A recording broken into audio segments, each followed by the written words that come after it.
भागलपुर शहरी क्षेत्र को जाम से निजात दिलाने के लिए औद्योगिक थाना क्षेत्र के समीप स्थित नए बस पड़ाव का फीता काटकर आज जिलाधिकारी डॉक्टर नवल किशोर चौधरी ने उद्घाटन किया। नए बस पड़ाव से ही अब सुबह 6 बजे से रात्रि 10 बजे तक बसें चलेंगी, जबकि रात्रि 10 बजे के बाद से सुबह 10 बजे तक शहर के पुराने बस अड्डे से बस चलाने की अनुमति होगी। इस अवसर पर डीएम ने नए बस पड़ाव का मुआयना किया एवं निर्धारित समय पर बसों को खुलवाने के साथ उन्हें पंक्तिबद्ध तरीके से व्यवस्थित करने, बस पड़ाव की जमीन को और समतल करवाने एवं ऑटो रिक्शा स्टैंड की व्यवस्था समीप में ही करने के निर्देश दिए। साथ ही उन्होंने नगर आयुक्त और जिला परिवहन पदाधिकारी को भी कई दिशा निर्देश दिया। इस अवसर पर जिले के कई वरीय पदाधिकारी मौजूद थे। सबसे पहले मैं समस्त भागलपुर वासियों को शुभकामनाएं और बधाई दूंगा कि पूरे शहर में जाम की समस्या थी और मैंने जितने भी लोगों से मिला सभी लोगों ने कहा सर जाम से हम लोग तबाह हैं। उसी में जब उपाय ढूंढा गया कि जाम होता क्यों है तो पता चला कि कई बस जो है शहर में प्रवेश करते हैं पिक टाइम में और छोटे वाहन भी रहते हैं और ऑटो रिक्शा हैं और कई लोग साइकिल से भी हैं, मोटरसाइकिल से भी हैं। हम लोगों ने निर्णय लिया कि जो बड़ी बसें हैं उन बसों का पड़ाव सुबह 10 बजे से लेकर रात के 6 बजे सुबह 6 बजे से लेकर रात के 10 बजे तक वो पड़ाव इसी औद्योगिक थाना क्षेत्र के पास रहेगा और उसके बाद रात में 10 बजे से सुबह के 6 बजे तक हम लोग शहर में गाड़ी को अलाउ करेंगे ताकि आम लोगों को यह असुविधा नहीं हो। इसके अतिरिक्त भी हम लोग एक वाहन पड़ाव स्थल बनाने जा रहे हैं जो बहुत जल्द 4 से 5 दिनों में तैयार हो जाएगा। जो बड़ी बड़ी बसें जो बाहर की जाती हैं और दूर जाती हैं उन बसों के लिए भी हम लोग एक और वाहन पड़ाव स्थल बनाएंगे ताकि आम लोगों को काफ़ी सुविधा हो। मैं भागलपुर के समस्त नागरिकों से अनुरोध करता हूं कि मैं आपके साथ हूं, आप हमें सहयोग करें, हम आपके लिए तत्पर हैं और हमारे सारे अधिकारी आप इस जिला के लिए काम कर रहे हैं और पूरी तन्मयता से काम कर रहे हैं। आप सहयोग चौक चौराहों पे आप देख रहे होंगे कि इधर जाम की समस्या में आपको एहसास हुआ होगा कि कम हुआ है। हमने लाइटिंग है और नगर आयुक्त महोदय ने काफ़ी अच्छा कई जो छोटी छोटी चीज़ें थी हम लोगों ने डिस्कस करके उसको ठीक कराया है। पूरे नगर प्रशासन और सिटी एसपी को, ट्रैफिक एसपी को, ट्रैफिक डीएसपी को, साथ ही हमारे एसडीओ सदर ने काफ़ी मेहनत किया है और इन सभी के सहयोग से बेहतर काम हुआ है और हम लोग और अच्छा करने जा रहे हैं। भागलपुर पुलिस लगातार अवैध हथियार के खिलाफ छापेमारी कर रही है, जिसमें पुलिस को बड़ी सफलता भी मिल रही है। बीते कुछ दिनों में भागलपुर पुलिस ने कई मिनीगन फैक्ट्री का खुलासा करते हुए भारी मात्रा में अवैध हथियार के साथ कई लोगों को हिरासत में लिया। इसी कड़ी में आज वरीय पुलिस अधीक्षक आनंद कुमार को भागलपुर के मधुसूदनपुर थाना क्षेत्र अंतर्गत अवैध हथियार के बारे में गुप्त सूचना मिली, जिसके बाद एसएसपी के निर्देश पर पुलिस अधीक्षक नगर की निगरानी में और पुलिस उपाधीक्षक नगर के नेतृत्व में एक टीम का गठन किया गया। टीम ने मधुसूदनपुर थाना क्षेत्र के रामपुर खुर्द मोहल्ले के राजा बाबू, निखिल रंजन एवं मणिकांत चौधरी के घर छापेमारी की। छापेमारी के दौरान तीनों घर से भारी मात्रा में अवैध हथियार बरामद हुआ। पूछताछ के क्रम में पता चला कि तीनों हथियार तस्करी का काम करते हैं। गिरफ्तार अपराधियों में राजा बाबू, निखिल रंजन, मणिकांत चौधरी से पूछताछ जारी है। वहीं एसएसपी आनंद कुमार ने प्रेस वार्ता कर विस्तृत जानकारी दी। साथ ही शहरी क्षेत्र में नशीले पदार्थ के विरुद्ध की गई कार्रवाई की भी जानकारी दी। उन्होंने कहा कि कोतवाली थाना क्षेत्र के स्टेशन चौक के पास छापेमारी के क्रम में एक व्यक्ति को 50 ग्राम ब्राउन शुगर के साथ गिरफ्तार किया गया। गिरफ्तार युवक जोगसर थाना क्षेत्र अंतर्गत बूढ़ानाथ के रहने वाले अशोक मंडल के पुत्र अंकित कुमार हैं। भागलपुर पुलिस के द्वारा अपराध और अपराधियों पे लगातार कार्रवाई हो रही है और कहीं भी जब अपराधियों के द्वारा कार्रवाई कोई भी घटना कारित की जाती है तो उसमें हथियार की एक बहुत बड़ी भूमिका होती है और इसी परिप्रेक्ष्य में भागलपुर पुलिस के द्वारा पिछले 1 सप्ताह से लगातार हथियार बरामदगी और इसके जो तस्कर हैं अथवा इसको बनाने वाले हैं या इसका ट्रांसपोर्ट करने वाले हैं या इसका इस्तेमाल करने वाले हैं, सभी लोगों के विरुद्ध एक अभियान छेड़ा गया है और जिसमें लगातार ये जो अभी मैं आप लोगों को ब्रीफ कर रहा हूँ तो ये पिछले 1 सप्ताह में तीसरी बार हम लोग इसी विषय पर मिल रहे हैं और कल इसमें एक बड़ी कार्रवाई हुई है। जिसमें कि जो कार्रवाई हुई है सिटी एसपी साहब हैं श्री राज, उनके नेतृत्व में एएसपी प्रोबेशनर श्री अभिनव और अजय कुमार चौधरी जो डीएसपी सिटी हैं, एसएचओ मधुसूदनपुर सफदर अली और सब इंस्पेक्टर सुशील राज, इंस्पेक्टर रंजीत कुमार रजक जो हमारे डीआई प्रभारी हैं, और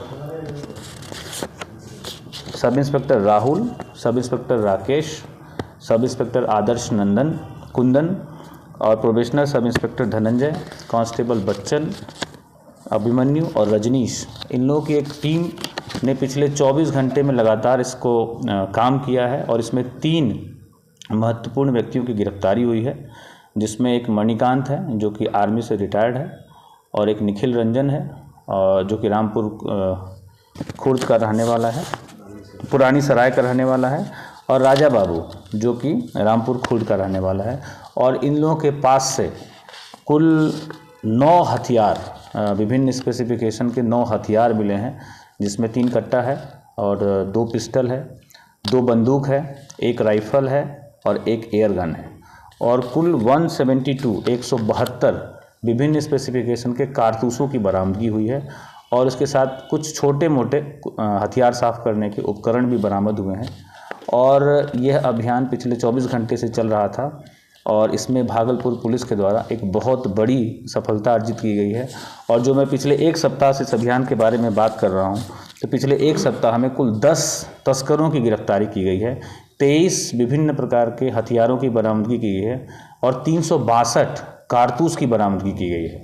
तो भागलपुर पुलिस के द्वारा हथियार और हथियार की तस्करी करने वालों के खिलाफ एक बड़ा अभियान छेड़ा गया है और इसमें लगातार इसमें सफलता भी अर्जित की जा रही है। इसके साथ ही साथ जो मादक पदार्थ होता है वह भी एक अपराध करने का एक बड़ा कारक होता है, उसके खिलाफ भी भागलपुर पुलिस के द्वारा लगातार अभियान चलाया जा रहा है। उसमें कल 50 ग्राम ब्राउन शुगर के साथ स्टेशन चौक के पास एक अंकित नाम का जो युवक है, जो कि बूढ़ानाथ मंदिर के आसपास का रहने वाला है, उसकी गिरफ्तारी हुई है और उससे भी हमारी टीम पूछताछ कर रही है, ताकि हम लोग ये पता लगा सकें कि जो वो मादक पदार्थ ब्राउन शुगर लाया था वो कहाँ से लाया था और किनके द्वारा उसको सहयोग दिया गया है।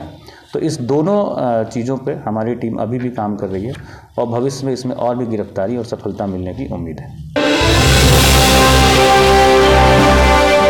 भागलपुर एसएम कॉलेज में पठन पाठन की व्यवस्था में आई गिरावट पर अभिभावकों ने चिंता जताई है। शिक्षकों की कमी के कारण कॉलेज में पढ़ाई का बेहतर माहौल नहीं बन पा रहा है। बता दें कि एसएम कॉलेज की गिनती कभी सूबे के प्रतिष्ठित महिला कॉलेजों में होती थी। आज भी ये स्थिति बरकरार है, लेकिन संसाधन के मामले में कॉलेज काफी कमजोर हो चुका है। बताया जाता है कि 1998-99 तक कॉलेज के द्वारा बस सेवा की व्यवस्था थी, लेकिन बाद के दिनों में इसे बंद कर दिया गया, जबकि आज भी 2 बस कॉलेज कैंपस के गैरेज में जर्जर हालत में पड़ी है। इधर कॉलेज को बेहतर बनाने के लिए प्राचार्य डॉक्टर मुकेश कुमार सिंह प्रयासरत हैं, लेकिन उन्हें अग्नि परीक्षा देनी पड़ रही है। कॉलेज में छात्राओं की उपस्थिति काफी कम हो रही है। वहीं कॉलेज की बस सेवा बंद होने के सवाल पर प्रिंसिपल ने कहा कि टैक्स बढ़ने और ड्राइवर की मृत्यु हो जाने के कारण इसे बंद कर दिया गया। साथ ही उन्होंने बताया कि अगर कॉलेज की छात्राएं बस सेवा शुरू करने की लिखित मांग करेंगी तो वे तिलका मांझी भागलपुर विश्वविद्यालय के कुलपति प्रोफेसर जवाहरलाल के समक्ष प्रपोजल रखेंगे। बता दें कि 90 के दशक में एसएम कॉलेज की रिंग बस सेवा से शहरी क्षेत्र के अलावा दूर दराज की छात्राओं को भी कॉलेज आने जाने में काफी सहूलियत होती थी। इधर एसएम कॉलेज में बरसों से बंद पड़ी बस सेवा को लेकर जब टीएमयू के पीआरओ डॉक्टर दीपक कुमार दिनकर से बात की गई तो उन्होंने कहा कि मामला कुलपति के समक्ष रखा जाएगा। उस समय में तो मैं नहीं था महाविद्यालय में, 96 में हम आए तो कॉलेज का बस बंद हो चुका था और यहाँ पर मेन कारण था कि उस समय ड्राइवर की मृत्यु हो गई थी। उसके बाद ड्राइवर की बहाली नहीं हुई, कोई ड्राइवर नहीं था। ड्राइवर नहीं रहने के कारण मैंने बस बंद हो गई और उसके बाद कोई उतना कोई प्रिंसिपल उतना एक्टिव नहीं हुआ जो कि बस को चला सके। अब इसके पीछे क्या रीज़न है ये हमको पता नहीं है, मगर तत्काल में पता चला है कि इस पर बहुत मैंने टैक्स है, जो टैक्स अगर हम ठीक भी करवाएंगे बस को तो टैक्स उससे ज़्यादा टैक्स ही लग जाएगा। बस की कीमत से ज़्यादा टैक्स इसका ड्यू हो गया है। इस कारण से बस गराज में खड़ा है। कितने बस गैराज में खड़े? 2। अगर बस चालू होती है तो छात्रा को कितना जो है वो लाभ होगा? नाथनगर से, तिलका मांझी से आती है, लालू चक से आती है, सारी जगह से पहले से भी आती थी, अभी भी आती है छात्रा। तो जो उसके लिए सुविधाजनक जरूर होगी बस अगर हो जाएगी तो।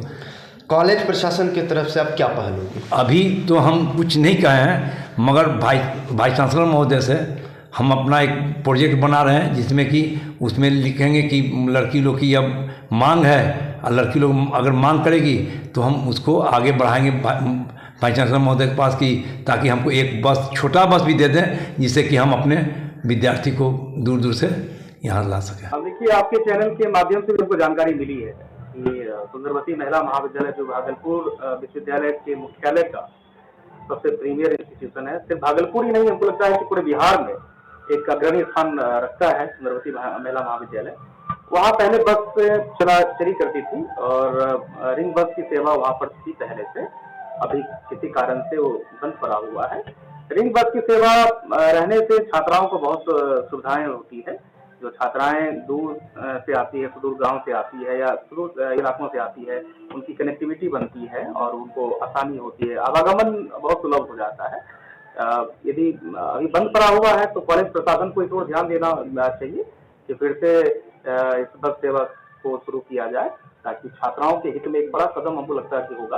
और भागलपुर विश्वविद्यालय भी इस तरह का के मामले जहाँ भी आते हैं, जहाँ भी देखे जा रहे हैं, तो हम आपके चैनल के माध्यम से, इस खबर के माध्यम से हम माननीय कुलपति महोदय को मामले से अवगत कराएंगे और उनका ध्यान आकृष्ट कराएंगे कि सुंदरवती महिला महाविद्यालय में बस सेवा को फिर से शुरू किया जाए। एक अच्छी पहल हो सकती है छात्राओं के लिए, तो बिल्कुल एक अच्छी पहल होगी, क्योंकि भागलपुर का दायरा थोड़ा बड़ा है और छात्राएं बहुत दूर से आती हैं, तो उनके लिए बहुत सुलभ हो जाएगा, आवागमन बहुत सुलभ हो जाएगा। तो एक अच्छी पहल है और निश्चित तौर पर फिर से शुरू होना चाहिए। बिहार के रोहतास में भारत जोड़ो न्याय यात्रा में राहुल गांधी के रोड शो के दौरान बिहार के पूर्व उप मुख्यमंत्री तेजस्वी यादव को राहुल गांधी की कार ड्राइव करते देखा गया। दरअसल जैसे ही उनका डेहरी के जुमहार से काफिला निकला, रोड शो के दौरान राहुल गांधी के लाल वाली कार में उनके दाहिने साइड ड्राइविंग सीट पर तेजस्वी यादव नजर आए। वहीं कुछ देर तक कार ड्राइव करते रहे। बाद में राहुल गांधी के कहने पर तेजस्वी यादव भी खड़े हो गए और लोगों का अभिवादन स्वीकार किया। वहीं जनता दल की वरिष्ठ नेत्री कांति सिंह ने कहा कि तेजस्वी यादव ने जब राहुल गांधी के कार को संभाल लिया और सारथी बन गए तो निश्चित तौर पर राजद का भी बेड़ा पार हो जाएगा। हालांकि जब उनसे सवाल किया गया कि क्या बिहार में आरजेडी ही कांग्रेस को पार लगाएगी, तो ऐसे पर वह मुस्कुराने लगी और कहा कि हम साथ साथ हैं। मैं समझती हूँ कि राहुल गांधी जी जो किसानों की हित की बात को लेकर के न्याय यात्रा जो चला रहे हैं, किसानों के को न्याय मिले, क्योंकि मोदी जी ने तो कहा था किसानों की आय दुगनी हो जाएगी। इस बार के भी बजट का जो हुआ हमने तो देखा था, सबको देखा था, क्या मतलब था, कहाँ दुगनी हुई है, कहाँ किसान हमारे खुश हैं। इसलिए मैं समझती हूँ कि अगर हमारे किसान समझ जाएंगे तो हमें पूरी उम्मीद है कि इस न्याय यात्रा में हम सफल होंगे। तेजस्वी जी के शामिल होने के बाद क्या इसका और प्रारूप बढ़ जाएगा, बढ़ गया, क्या कहते हैं, कितना प्रभाव है तेजस्वी जी के शामिल होने? सामने तो हम कहेंगे दोनों, हम लोग जब एक महागठबंधन में है तो दोनों का प्रभाव अपना अपना है और दोनों देश के हित में बात करते हैं, किसानों के हित में बात करते हैं, बेरोजगार नौजवानों के हित में बात कर रहे हैं, लोगों को राहत मिल सके, न्याय मिल सके, शिक्षा अच्छी हो, इसकी बात करते हैं। तो हम समझते हैं कि जो अभी जो एनडीए की सरकार बन रही है, जो गठजोड़ की फिर कभी इधर कभी उधर कभी उधर, जनता को कितना भरोसा उन पर अब रह गया है ये तो हम समझते हैं कि निश्चित तौर पर इस चुनाव में इनको पता चलेगा। आज के इस कार्यक्रम में तेजस्वी जी के बारे में क्या विचार है आपका, जैसा उनका वक्तव्य रहा इस तेजस्वी जी ने ठीक कहा कि वो सारथी बनकर के आगे आगे में हैं, और राहुल जी का जब उन्होंने रथ संभाल लिया है तो निश्चित तौर में हम सबों का पार करेंगे। दोनों संगठन महागठबंधन में दोनों साथ हैं, कहने का मतलब कि हम आपसे साथ में हैं, एक साथ हम लोग चलेंगे। जी जी जी, तो सारथी बने तो नहीं, तो सारथी का मतलब कि हम साथ में हैं।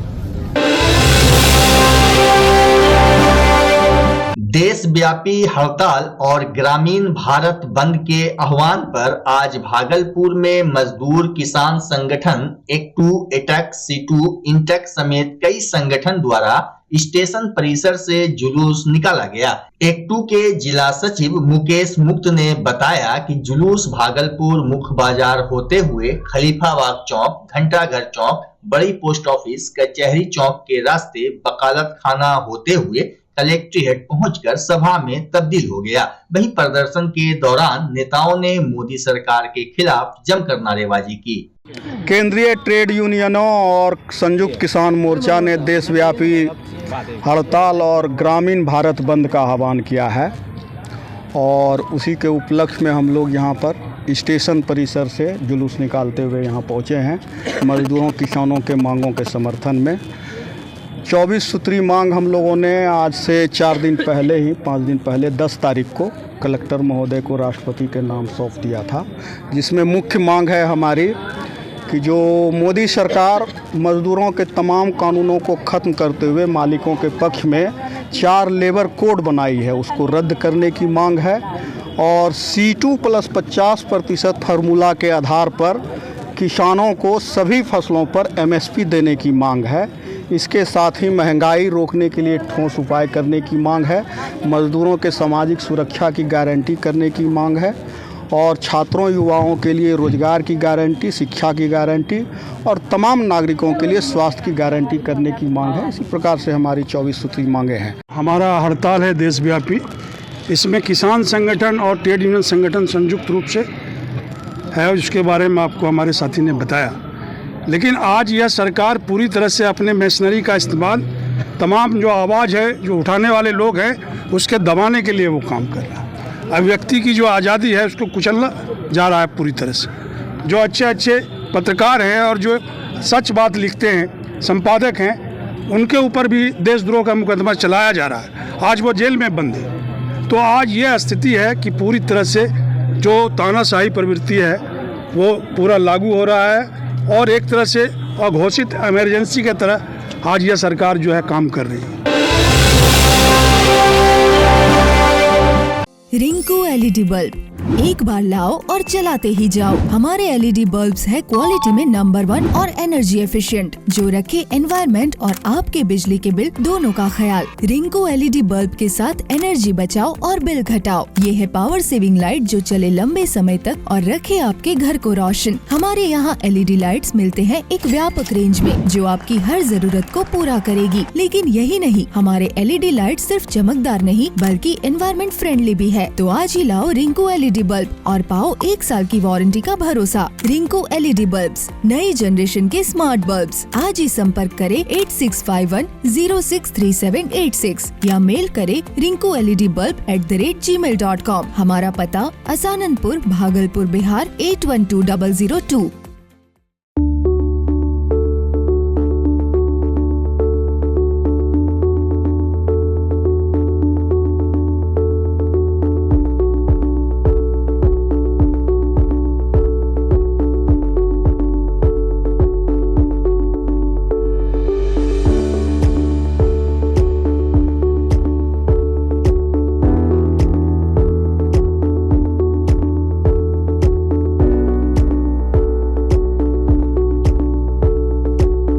बच्चा जब जन्म लेता है तो कई बार बच्चा तुरंत नहीं रोता है, रोने में देर हो जाता है।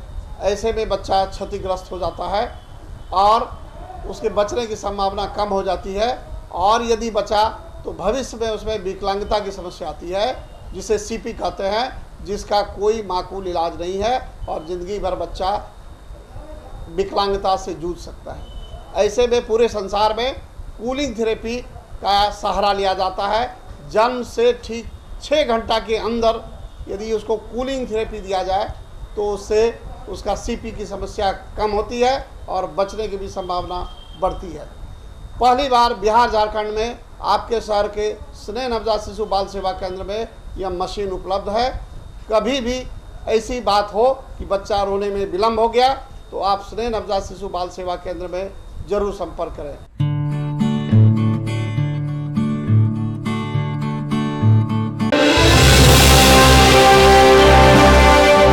तिलका मांझी भागलपुर विश्वविद्यालय के पीजी मनोविज्ञान विभाग में विभागाध्यक्ष डॉक्टर निरंजन प्रसाद यादव की अध्यक्षता में सुरेश बिंद के पीएचडी मौखिकी का आयोजन किया गया। वहीं डॉक्टर अवधेश रजक के निर्देशन में बिंद ने मिशनरी और गैर मिशनरी स्कूल के विद्यार्थियों पर अपना शोध प्रस्तुत किया। इस दौरान शोध से संबंधित विभिन्न प्रकार के प्रश्न उनसे पूछे गए, जिसका उन्होंने कुशलता पूर्वक उत्तर दिया। डॉक्टर निरंजन ने बताया कि उन्होंने डॉक्टर ऑफ फिलोसफी की उपाधि के लिए सभी मापदंडों को पूरा किया है। इस अवसर पर Indian social and psychological studies journal का विमोचन भी किया गया। मौके पर कई शिक्षक, छात्र छात्रा और शोधार्थी मौजूद थे। मां सरस्वती को आज नम आंखों से विदाई दी गई। वहीं भक्तजनों ने गाजे बाजे के साथ विसर्जन जुलूस निकाला, जबकि लोगों ने सरस्वती मां के जयकारे के साथ विभिन्न जलाशयों एवं कृत्रिम तालाब पर पहुंचकर मूर्ति को विसर्जित किया। इसके पूर्व विभिन्न शिक्षण संस्थानों में विशेष रूप से सरस्वती मां की पूजा अर्चना की गई। भागलपुर नाथनगर के मदनी नगर स्थित एक विवाह भवन में गुरुवार को सदर एसडीओ धनंजय कुमार ने पहुंचकर महिला वोटरों का अधिक से अधिक नाम मतदाता सूची में शामिल करने के लिए स्थानीय जनप्रतिनिधियों के साथ बैठक की, जहां बड़ी संख्या में लोग भी मौजूद रहे। एसडीओ ने बताया कि जिले में महिला वोटरों की संख्या अन्य जगहों की अपेक्षा यहां कम सामने आ रही है। हरेक घरों से महिला वोटरों का नाम अधिक से अधिक मतदाता सूची में शामिल करवाएं। इस अवसर पर पूजा समिति अध्यक्ष पप्पू यादव, जियाउर रहमान, भवेश यादव, निजाहत अंसारी समेत कई लोग उपस्थित थे। कार्यक्रम में आपको पता है कि भागलपुर का सेक्स रेशियो थोड़ा वोटर लिस्ट में जो हमारा जो सामान्य सेक्स रेशियो से कम है और इस क्षेत्र का विशेषकर जो बूथ है उस पर सेक्स रेशियो कम है। तो यहीं पे जो भी प्रबुद्ध जन है नाथनगर के, उनको मैंने उससे अवगत कराया और इनके द्वारा भी विश्वास दिलाया गया है कि वो इसमें एक्टिवली पार्टिसिपेट करेंगे और जिन भी महिलाओं का नाम छूटा हुआ है उसको जुड़वाएंगे।